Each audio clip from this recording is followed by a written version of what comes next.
মাইজভান্ডার দরবার শরীফ থেকে পানির বদনা মেরে ৪২ মাইল দূরে বাঘের মুখে পড়া ভক্তকে উদ্ধার করেছিলেন হজরত গাউসুল আজম আহমদুল্লাহ মাইজভান্ডারী কেবলায়ে আলম। গাউসুল আজম মাইজভান্ডারীর এটি একটি প্রসিদ্ধ কারামত। একদিন রাঙ্গুনিয়া নিবাসী আসমত আলী নামক ব্যক্তি রাঙ্গুনিয়া কোদালা পাহাড়ে কাঠ কাটতেছিল, যেটা মাইজভান্ডার শরীফ থেকে ৪২ মাইল দূরে। কাঠ কাটার এক পর্যায়ে একটি হিংস্র বাঘ হঠাৎ এই ব্যক্তির সামনে এসে হাজির হল। হিংস্র বাঘ থেকে ব্যক্তিটি ভয়ে কাতর হয়ে গেল।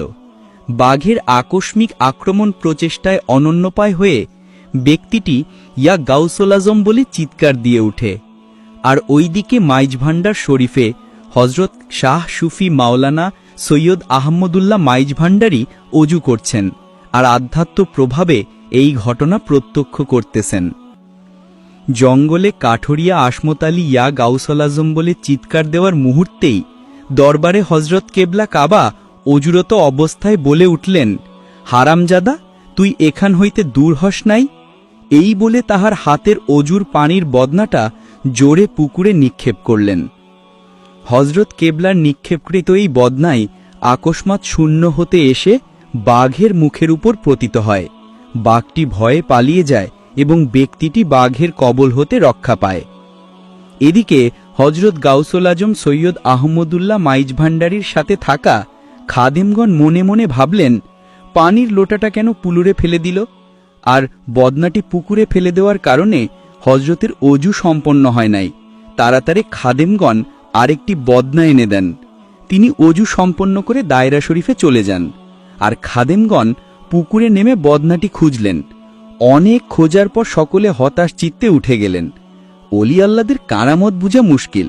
তিনি গালি দিলেন কাকে এবং বদনাই বা পুকুরে কেন নিক্ষেপ করলেন? সকলে চিন্তা করিতে লাগলেন, এত খোঁজার পর বদনাটা খুঁজে না পাওয়ার কারণই বা কি? এই ঘটনার ২ দিন পর রাঙ্গুনিয়া নিবাসী আসমত আলী হজরতের জনৈক ভক্ত কিছু নাস্তা ও হজরতের পুকুরে নিক্ষেপ করা বদনাটি লইয়া দরবার শরীফে হাজির হলেন। তিনি হজরতের খেদমতে এসে বদনা ও নাস্তাগুলির সামনে রাখলেন এবং কদমবচি করে অনেকক্ষণ যাবৎ হজরতের কাছে দাঁড়াইয়া কাঁদতে লাগলেন। পরে বাহিরে আসলে সবাই তাকে বদনাটি কোথায় পাইলেন জানতে চান। তিনি সবাইকে পুরো ঘটনাটি খুলে বলেন।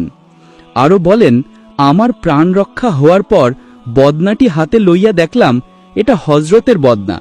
এই বদনামি হজরতকে ব্যবহার করিতে আমি দেখেছি।